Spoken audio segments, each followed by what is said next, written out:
Hello students, I'm Ajaypal sir from Vivekanand School Bani.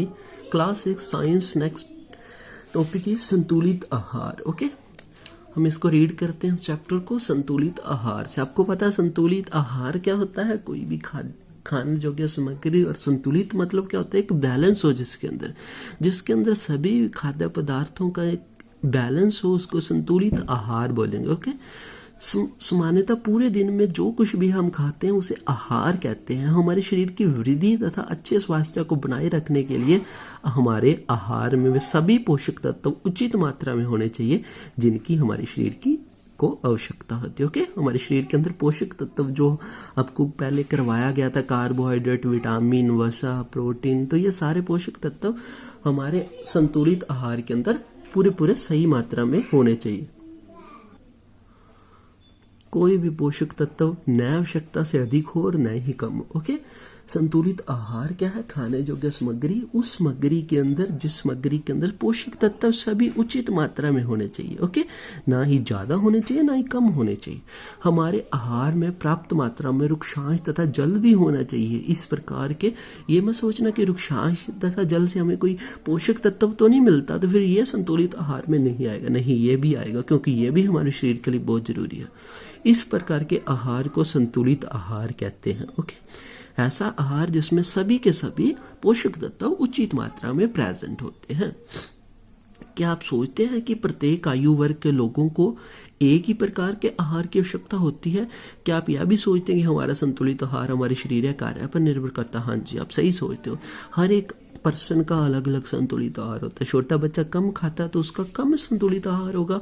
बड़ा बंदा कोई जैसे कोई ऑफिस के अंदर काम करता है तो उसका संतुलित आहार अलग होगा. कोई ज्यादातर दिहाड़ी मजदूर है तो उसका संतुलित आहार अलग होगा.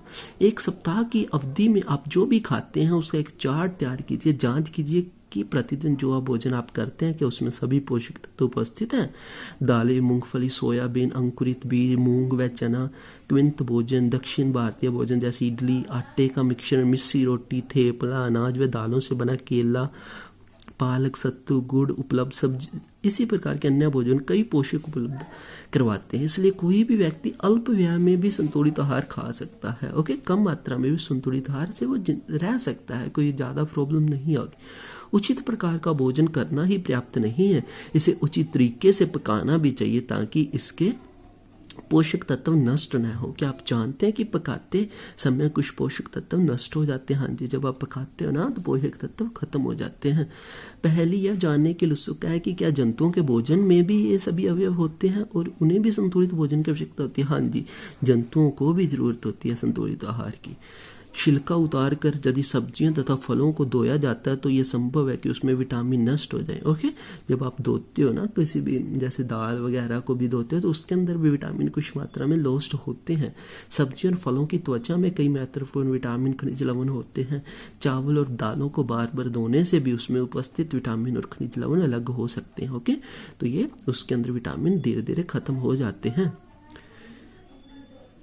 हम सभी जानते हैं कि पकाने से भोजन का स्वाद बढ़ता है तथा पचाने में आसानी होती है. इसके साथ साथ पकाने में कुछ पोषक तत्वों की हानि भी हो जाती है. ओके, पकाने से स्वाद भी बढ़ता है बट कोई पोषक तत्व कम भी हो जाते हैं. यदि भोजन पकाने में अत्यधिक जल का उपयोग किया जाता है तो बाद में उसे फेंक दिया जाता है ताकि लाभदायक प्रोटीन तथा खनिज लवणों की हानि हो जाती है. तो पकाने में जैसे कोई किस चीज को आपने धोया या पकाया तो उसके बाद जल आपने फेंक देते, उसमें विटामिन चले जाते हैं. पकाने में विटामिन सी आसानी से गर्मी से नष्ट हो जाता है. क्या उचित नहीं होगा कि हम अपने आहार में फल और कच्ची सब्जियों को सम्मिलित करें? बूझों ने सोचा कि हर समय वसा युक्त खाना भी सर्वोत्तम भोजन है. एक कटोरी कार्बोहाइड्रेट भोजन की अपेक्षा एक कटोरी वसा युक्त भोजन अधिक ऊर्जा देता. क्या ऐसा नहीं होता? अतः उसने तली हुई चीजें, समोसा, पूरी, मलाई, रबड़ी, पेड़ा तथा प्रचुर वसा युक्त भोजन ही खाया तो उसके अलावा कुछ नहीं खाया. क्या आप सोचते हैं कि यह ठीक है? निसंदेह नहीं. इतना अधिक वसा युक्त भोजन हमारे खाने के लिए बहुत हानिकारक हो सकता है. हमारे भोजन में वसा की मात्रा अत्यधिक मोटापे का कारण बनती है. आपको मैंने बताया था कि आपको एनर्जी वसा से भी मिलती है, कार्बोहाइड्रेट से ज्यादा मिलती है, बट वो वसा आपके शरीर में जाके फैट का काम करता है, वो मोटापा लाता है. तो इसलिए ज्यादा वसा युक्त भोजन नहीं खाना चाहिए. समोसा, पूरी, मलाई, रबड़ी, पेड़ा आदि ज्यादा नहीं खाना चाहिए. ओके, अपना ध्यान रखना चाहिए. Okay, stay home, stay safe. Take care. Okay, तो इस जो विटामिन सी होता है वो आपको रोगों से लड़ने में मदद करता है, तो इस समय आपको विटामिन सी ज्यादा लेना चाहिए। Okay, take care.